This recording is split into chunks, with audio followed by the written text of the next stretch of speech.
Today on No Greater Love with Pastor Jeff Kramer. And so while it's important for those of you that are not actively married to understand what God has for you as a Christian, it's equally important here for those of you that are already married, for those of you that are in a split marriage.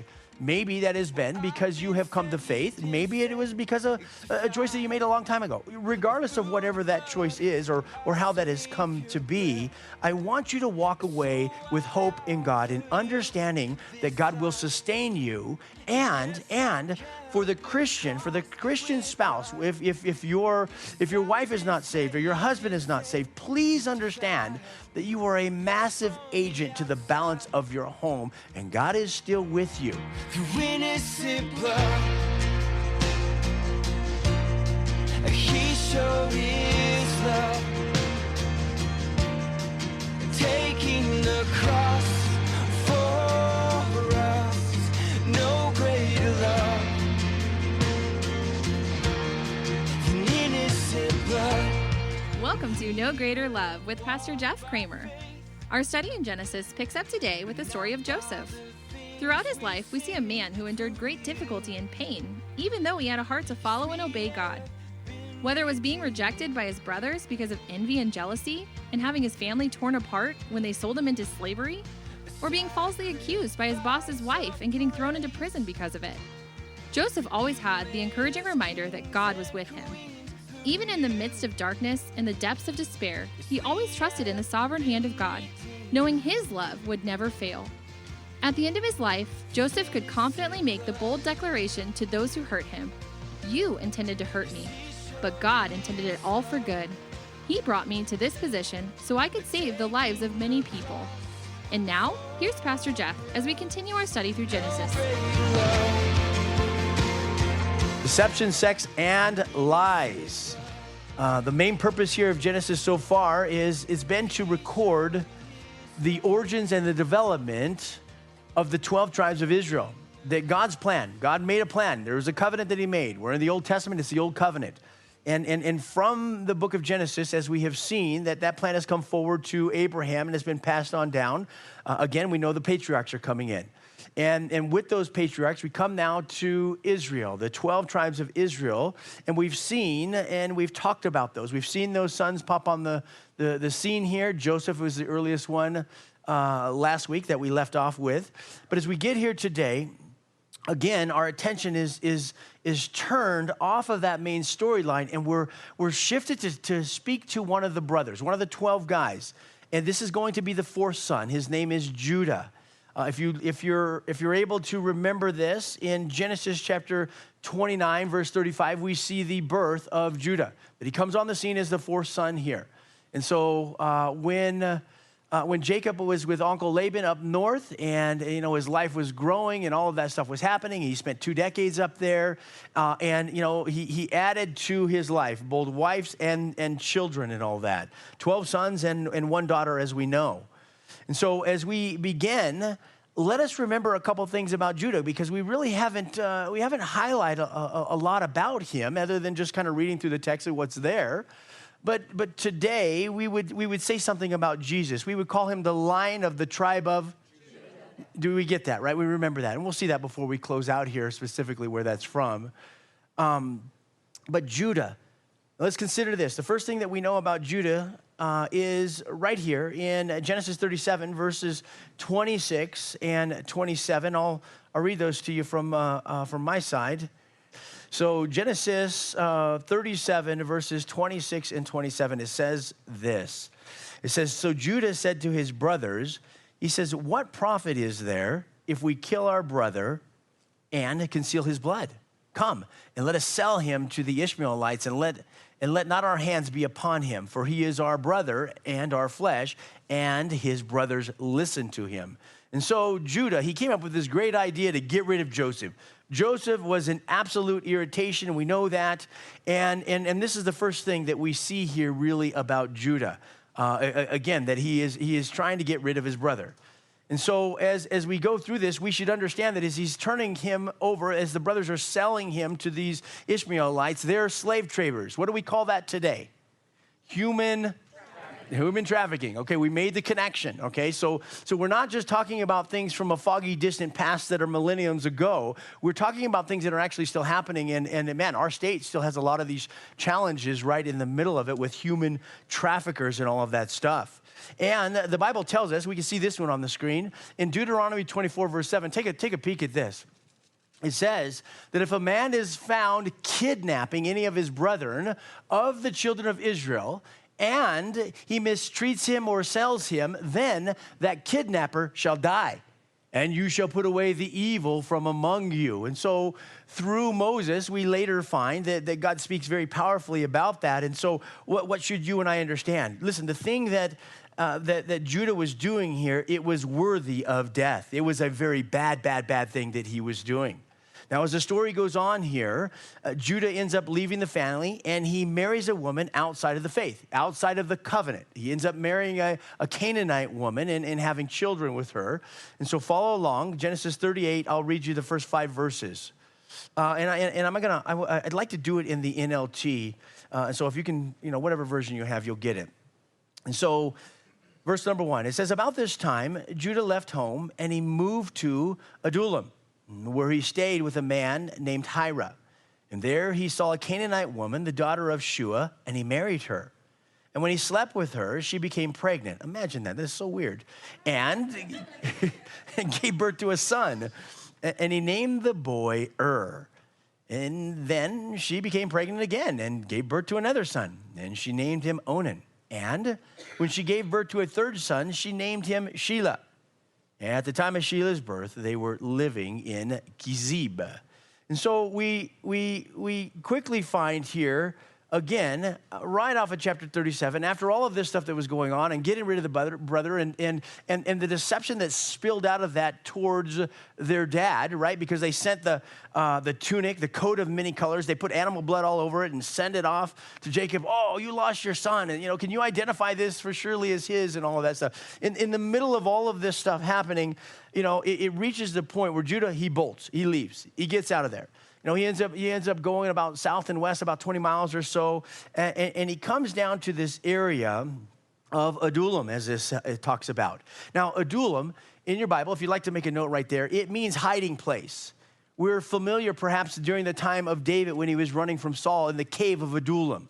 It's the same exact area here, and if I could show it to you, I'll give you a cheesy-looking map about the movement in this chapter, and then I'll show you a beautiful picture of the area that we're talking about. So let's start with the map here. Here's the map.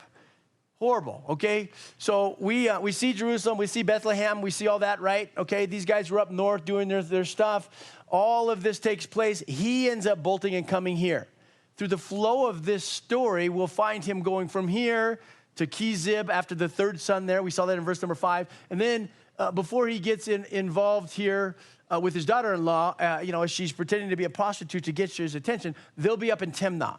Now look at how beautiful this area is. Here's the next picture on this. This is the area.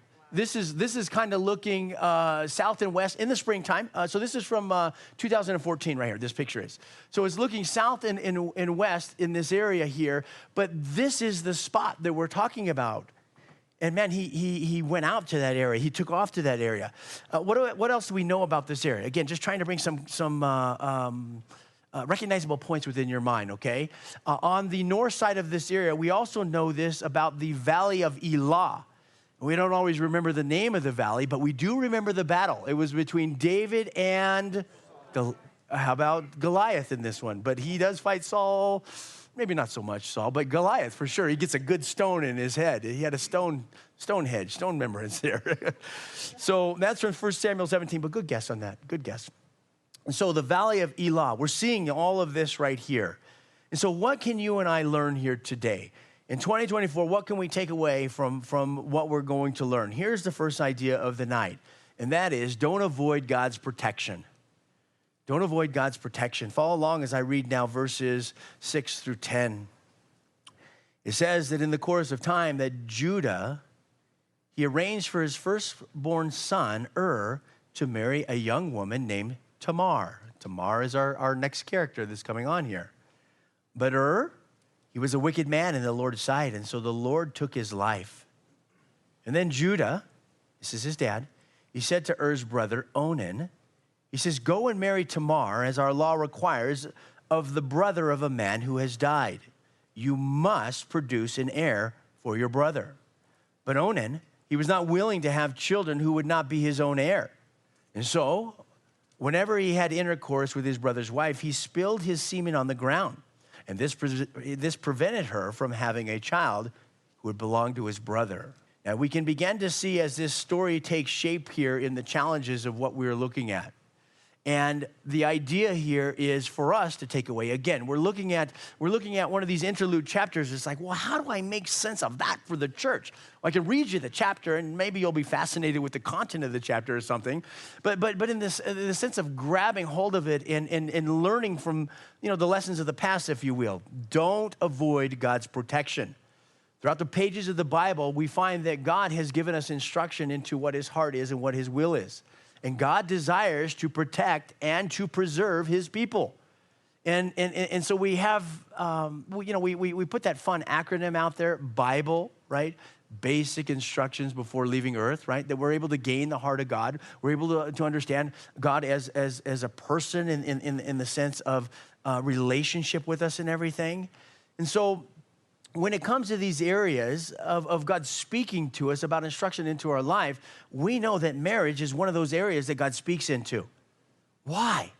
Why does he speak into it? It's probably one of a number of reasons, but I would say this to you. I would say that it's because marriage impacts our daily life with delight, that we have that most delight, the most companionship, the most help, the most fun. Oh, yes, and battles too. Those happen in marriage, okay? But it's one of those things that tangibly impacts us the most. It's the one that we add, marriage, by being fruitful in marriage, that we add to the aspect of what's going on in the greater component of creation by having children. Now, if you're single, you're not married, or you can't have children or anything like that, please don't move beyond what we're talking about in this chapter. Just understand that we don't want to avoid God's protection. And God has given us his word, and he speaks to things about the marriage. Now, from the Old Testament to the New Testament, from Israel to the church, we know that God, he speaks in his word about intermarrying. And I need to bring this up because we're seeing this firsthand in chapter 38 and what is going to spill out from this, and even the amazing redemption ultimately that happens in the New Testament. But for now, let's take a look at this. 1 Corinthians chapter 7, take a look at the screen here. Paul gave this. He was asked from those in Corinth. He was asked a question. He's asking or answering questions rather from those that were single by way of death, right? Their spouse had died. He's asking the question to those that are single by way of divorce. And he's going on down through a number of things in the chapter. And we get to verse number 39. And he says, a wife is bound by law as long as her husband lives. But if her husband dies, she's at liberty to be married to whom she wishes. And the key phrase is, we see the heart of God carry over Old Testament, Old Covenant, into the New Testament right here. Only in the Lord. In other words, Christians are to marry Christians, okay? That's the general practice. Now, if we were to move on and we were to hold that thought here, and I'll amplify in a minute, and we were to move into 2 Corinthians chapter 6, 2 verses here. Take a peek at this. 2 Corinthians says, Paul also speaking here, he says, don't team up with those who are unbelievers. How can righteousness be a partner with wickedness? How can light live with darkness? What harmony can there be between Christ and the devil? How can a believer be a partner with an unbeliever? And so the magnification of the heart of God from the Old Testament through the New Testament, is that we find that he doesn't want us to intermarry. And I want us to take this something seriously because I know that the church, big picture as the church within America, has gotten away from touching on these sensitive topics because of how much broken families and broken marriages and split marriages and all that stuff that we have. Well, listen, first century Christianity was no different to the pain that you and I are experiencing right now. And so while it's important for those of you that are not actively married to understand what God has for you as a Christian, it's equally important here for those of you that are already married, for those of you that are in a split marriage. Maybe that has been because you have come to faith. Maybe it was because of a choice that you made a long time ago. Regardless of whatever that choice is or how that has come to be, I want you to walk away with hope in God and understanding that God will sustain you, and for the Christian spouse, if your wife is not saved or your husband is not saved, please understand that you are a massive agent to the balance of your home, and God is still with you. And so when we touch on these topics like this, I don't want you to get that knee-jerk reaction where you flinch and you coil up and you push back. I want you to understand that you're to stay on mission. And let me show you what that looks like here. We'll take a look at the screen here on a few verses. 1 Corinthians chapter 7, there's a little bit of magnification in there. He says, now I will speak to the rest of you. Though I do not have a direct command from the Lord, he says, if a fellow believer has a wife who is not a believer and she is willing to continue living with him, he must not leave her. Can we understand that? Very simple, right? We get that. Okay, let's move on to the next one. I think there's a couple verses here on this. He says, and if a believing woman has a husband who is not a believer and he is willing to continue living with her, she must not leave him. Pretty understandable. Would you agree? Yes. Let's move on. He says, for the believing wife brings holiness to her marriage, and the believing husband brings holiness to his marriage. Otherwise, your children would not be holy, but now they are holy. He says, but if the husband or wife who isn't a believer insist on leaving, this could be the hard part right here, let them go. In such cases, the believing husband or wife is no longer bound to the other, for God has called you to live in peace. And these are some powerful truths. And I know the impact on any fellowship that this has within our families even. You know, as we step outside of the church, our families are impacted by these truths. And the big idea that we're pulling out of this only by way of application, because we're looking at what Judah did. Judah, you know, he got involved in human trafficking his younger brother. Then he bolts the family, leaves the area. He heads south and west about 20 miles roughly. And in that spot there he gets in and he ends up marrying a Canaanite woman at Adullam, that place of hiding. So he's running from the responsibilities that were there. There are some commentators that say that really that Judah, because of what the previous brothers have done, they disqualified themselves from being the firstborn. And some say that he was even going to be taking the helm of that spot. And so he ran. And when we run from God's protection, bad things happen in our life. We continue to find those difficulties that are there.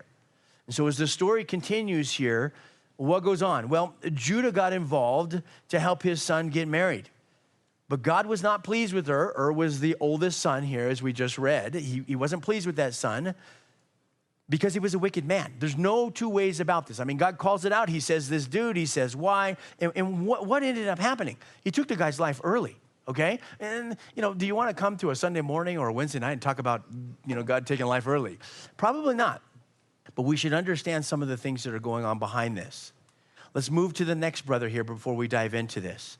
The next brother, Onan. Now, this guy, he was obligated under the Levirate law of marriage to take his brother's wife and to provide offspring in his name. Now, is really fascinating with this. And if you'd like to turn there in your Bible, or we could follow along on the screen here in a moment. But in Deuteronomy chapter 25, Moses later, he lays down some specific things from God, just regarding the heart of God and what this looks like. And so, again, if you're there, awesome. If not, they can flash these things on the screen here for you. And I'm gonna flip ahead to it because I want to give you NLT on this and not just New King James. And so here's what it says in NLT. Again, Deuteronomy 25. Picking up in verse number 5. It says that if two brothers are living together on the same property, put this together in your mind, okay? If two brothers are living together on the same property, and one of them dies without a son, his widow may not be married to another one from outside the family. Instead, her husband's brother should marry her and have intercourse with her to fulfill the duties of a brother-in-law. This is the Levirate law. It says the first son that she bears to him will be considered the son of the dead brother, so that his name will not be forgotten in Israel. But if the man refuses to marry his brother's widow, she must go to the town gate and say to the elders assembled there that my husband brother refuses to preserve his brother's name in Israel. He refuses to fulfill the duties of a brother-in-law by marrying me. The elders of the town will then summon him and talk with him. If he still refuses and says, I don't want to marry her, the widow must walk over to him in the presence of the elders, pull off his sandal from his foot, and spit in his face. We got some drama, Mama. Then she must declare, this is what happens to a man who refuses to provide his brother with children. Ever afterward, in Israel, his family will be referred to as the family of the man whose sandal was pulled off. Now, that's a bad deal right there. You don't want to be referred to as the guy who lost his sandal and got spit in the face in the whole 9 yards there. But if we can understand this, okay, we can go back farther before this in capturing the heart of God in Leviticus chapter 20, verse 21, that God makes provisions in there. It's like, hey, listen, you can't have sex with your brother-in-law, okay? That's in there. Now watch, here's the difference between the two, because why is God saying this over here? You can't have, and then over here he's saying, hey, go and fulfill this particular thing. Listen, this is all about living and dead, okay? So in Leviticus 20, okay, it's adultery. You can't go over there and have sex with somebody else's spouse, okay? We can understand that.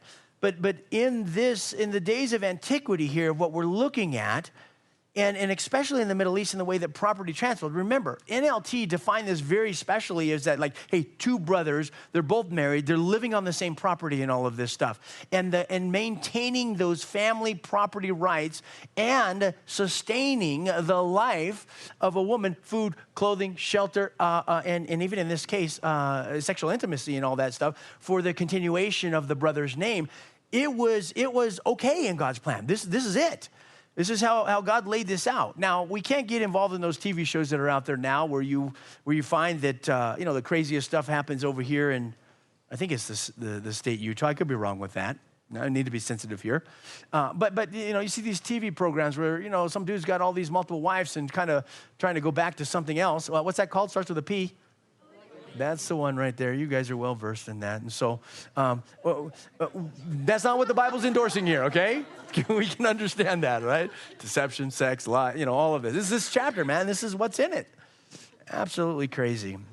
And so as we flip back to our core text here, Genesis 38, as we come back to that, we understand this, that Onan, what did he do? Well, he repeatedly took sexual pleasure from his brother's wife, she was a widow. But what did he do? He avoided the responsibility of giving offspring to her. And I read you the text in terms of what it said and what he did. And for this, because this is what he was doing, that God looked on this. He said, no, this is absolutely wicked. And what did he do to that guy? He took his life too. He took, prematurely, he took that guy's life. Now watch, church, okay? Because that's what we're reading here out of Genesis. Now watch here as we come here to our time, okay? Because we're not going to be dealing with the same scene here. But the crazy thing is that we still see this in Scripture, in the New Testament Scripture, of these types of things happening. And now, immediately, you should be doing this in your chair. What? Are you kidding me? Really? Yep. Notice and remember what we were looking at. That when they continue to tempt God, in Old Testament, Israel, or in the New Testament, as Christians, part of the church, knowingly and intentionally sinning against God, God has something to say about that. Let's take a look at the screen. 1 Corinthians chapter 11. Look at this. Follow along with me and just remember this, okay? You're not a stranger to these verses, by the way. He says, for if you eat the bread or drink the cup, what is he talking about right here? Communion, right? Can we understand that? Okay? Without honoring the body of Christ, okay, you're eating and drinking God's judgment upon yourself. Next verse. And notice this. It's the same exact thing in what we just got done reading in the Old Testament. That is why many of you, 3 conditions, weak, sick, and some have even not so enthusiastic about that one. I see that.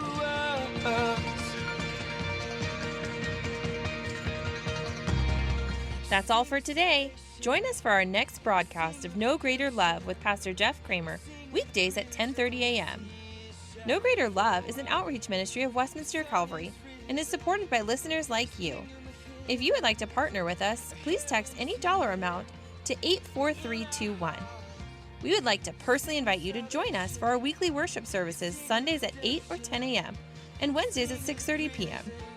We are located in Westminster, Colorado on the northeast corner of Church Ranch and Wadsworth Parkway, near the Vasa Fitness. If you're not local, tune into the weekly live stream on our web campus, app, Roku, or on Apple TV. Have you downloaded the free Westminster Calvary app yet? You can stay up to date on coming events, join a small group, request prayer, and watch live worship services.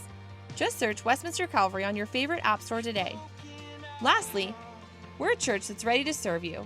If we can do so, give us a call at 303-223-4640. And remember, there's no greater love than when Jesus gave up his life for you and me. Thanks and God bless.